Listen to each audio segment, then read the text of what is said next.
আসসালামু আলাইকুম এভরিওয়ান। অনেক দিন পরে একটা লং ভিডিও নিয়ে হাজির হয়েছি আপনাদের বোন মারিয়াম আক্তার, ঢাকা সাভারের থেকে। আশা করতেছি আপনারা অনেক বেশি ভালো আছেন, সুস্থ আছেন। তো দুই টুনাটুনি রেডি হয়ে বের হচ্ছি। ক্যামেরাম্যান হচ্ছে আমার ছেলে রহমাতুল্লাহ। তো আমাদেরকে না দেখে আমাদের আশেপাশটা দেখলে একটু বেশি আপনাদের ভালো লাগবে। দেখেন কত কিউট একটা সুন্দর জায়গা।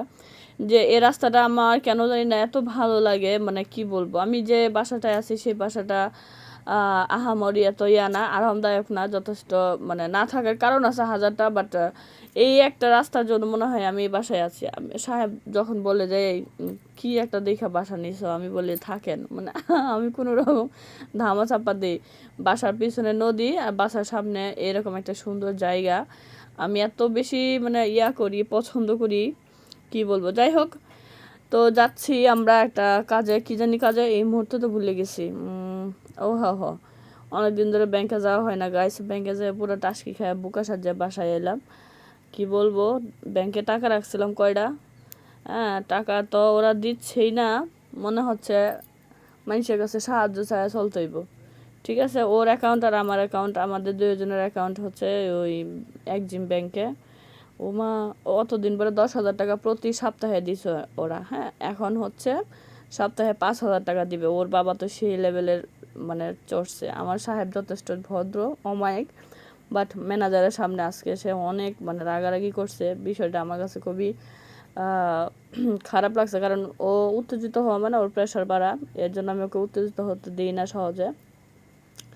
তারপরে দুজনরে হচ্ছে 15,000 টাকা দিছে। ওরা দিছে 10,000 টাকা, আমাকে দিছে 5,000 টাকা দিয়ে আমাদের বিদায় করছে। সামনে নাকি 2,000 টাকাও দিতে পারে, এরকম একটা কথা ম্যানেজারে শোনায় দিছে। ভাবা যায়, বলেন একটা সপ্তাহে একটা মানুষ 5,000 টাকা নিয়ে কিভাবে চলবে? যার যদি খরচ হয়, কারো যদি খরচ হয় 10,000 টাকা চলে। মানে বিষয়টা খুবই মানে কষ্টকর এবং লজ্জাজনক। বাংলাদেশে কি একটা অবস্থা, ব্যাংকে টাকা রেখে আমরা ইউজ করে কিছু করতে পারতেছি না। মানে কি একটা বাজে অবস্থার মধ্যে ফেসে আছি। তো বিষয়টা খুবই মানে কষ্টদায়ক। আমি কি বলবো, ওর বাবার ট্রিটমেন্টের জন্য আমি দু হাতে টাকা খরচ করতেছি। এটা সেটা অনেকভাবে টাকা অ্যারেঞ্জ করে রাখছি, যেন ইমার্জেন্সির সময় আমি এটা ইউজ করতে পারি। ওরা তো দেখা যায় একদম আঙ্গরে কোমর ভেঙে দেওয়ার অবস্থা। উফ, কি যে একটা অবস্থায় আছি। তো সবার কাছে দোয়া চাচ্ছি, মানে বিশেষ করে এক্সিম ব্যাংক যেন একটু সুস্থ হয়। ও সুস্থ হইলে মনে হয় আমরা একটু সুস্থ হব। ভীষণ প্যারায় আছি ভাই। কি বলবো, অনেক কথা বলতেছি, মাঝখান থেকে কি দেখাইলাম তেরাও মনে নাই, আমি নিজেও চোখে দেখি না।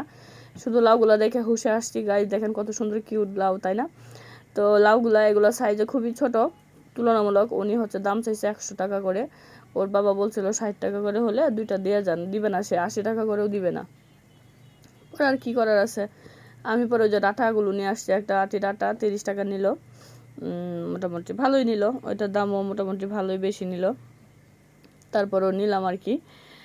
তো ভদ্রলোকের থেকে আমরা এটা নিয়ে চলে আসছিলাম খুব সুন্দর করে, আমার ছেলে হাতে নিয়েছিল ওটা। তো এইভাবে আমরা আসার সময় একটু বাজার করলাম। আম্মা আরও অনেক কিছু কথা বলে দিছিল, বাট টাকা ভালো করে বেশি আনতে পারি না দেখে বেশি বাজারও আজকে করি নাই। আর এখন দেখতেছেন নীল পানীয়, এটা হচ্ছে আমাদের প্রতিবেশী আপা, তার গাছের ফুল। এটা হচ্ছে অপরাজিতা ফুল।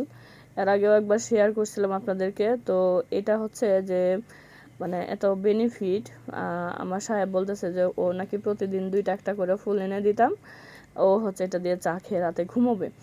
তো আজকে আমি এখন যাব, ভিডিওটা পাবলিশ করার পরে আমি যাব গাছ থেকে যে 2টা ফুল নিয়ে আসবো।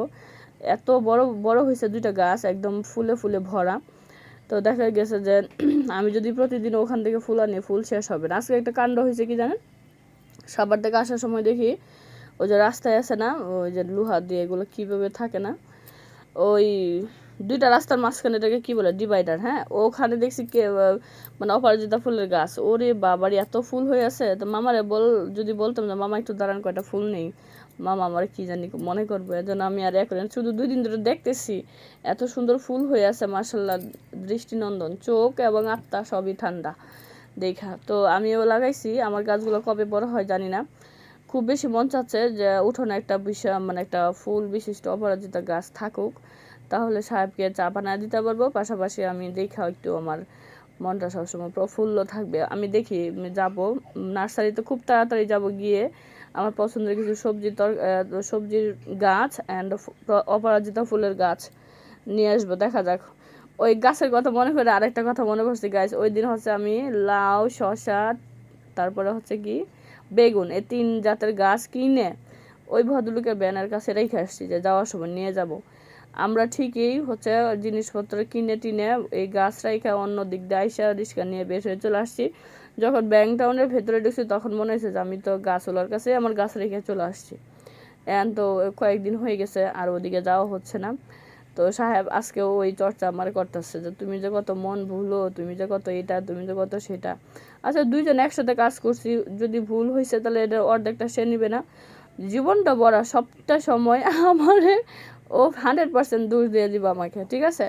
আমি কিনছি, আমি রাখছি, আমি চলে আসছি, মানে ও আপনি বাধা দেবেন কিছুর জন্য? পানুলার কাছে আপনি ধরেন না, পানুলার কাছে আপনি রাখছেন তো কি করতেন? এই গাইস, ভিডিওটা শেষ করলাম, ঠিক আছে? এখন ঝগড়ার মোড় চলে আসছে, বাবাই।